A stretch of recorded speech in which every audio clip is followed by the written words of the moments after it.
Yeah, the idea was a complex one with fabric because fabric has so much movement in it.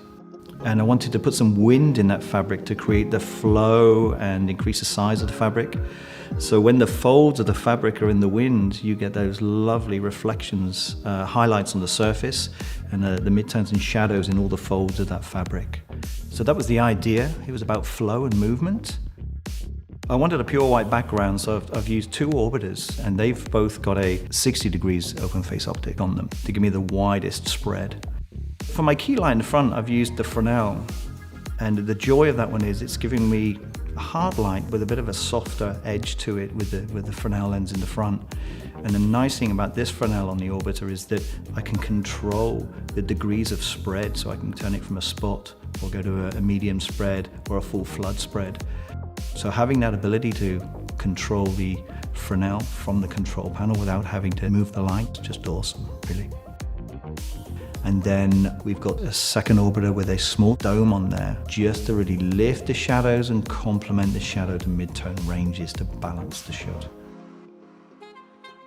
So the thing for me with my model today, I just wanted very strong, elegant poses. And for that, I almost wanted my model to have a bit more dominance over the viewer's angle. So for that, my camera angle was a bit lower. I'm shooting quite a wide angle lens, so I can get that upward perspective.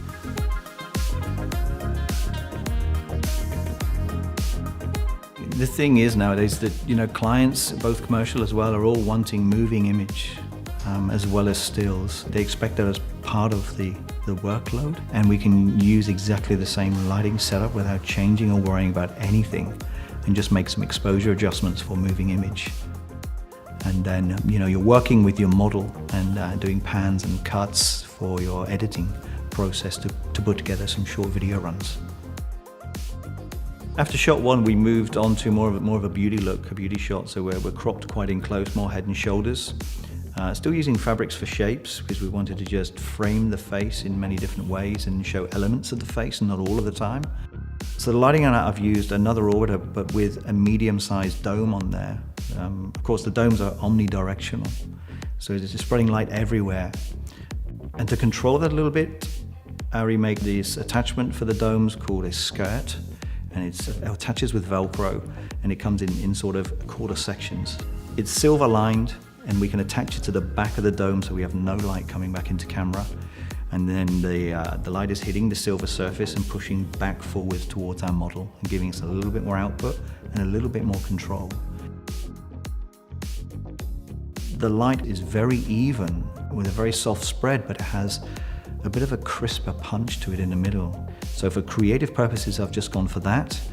And where we've had the light just above the model's eye line, just above camera, it's giving us a little bit heavy on the shadow, and we've just used another softbox on another orbiter on quite low power, just to fill the shadow areas to even out the dynamic range, the contrast a little bit to soften those edges.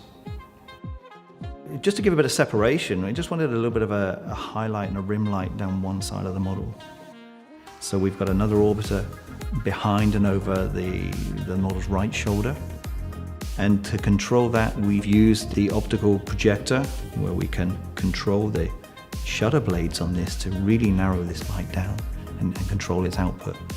Didn't want it too strong, so dialing the power down on that, because it's a very hard light source.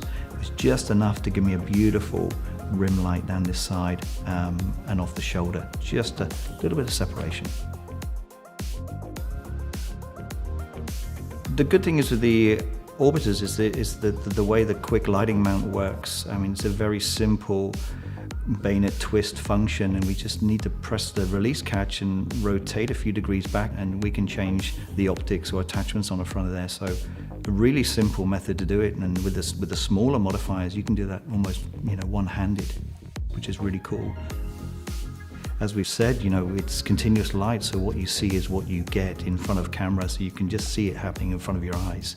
So you can make quick decisions with that quite nicely. So yeah, we've got a lot of great images in there today, and it's going to be really hard to choose which ones to edit. It's going to be a hard decision for someone, that's for sure.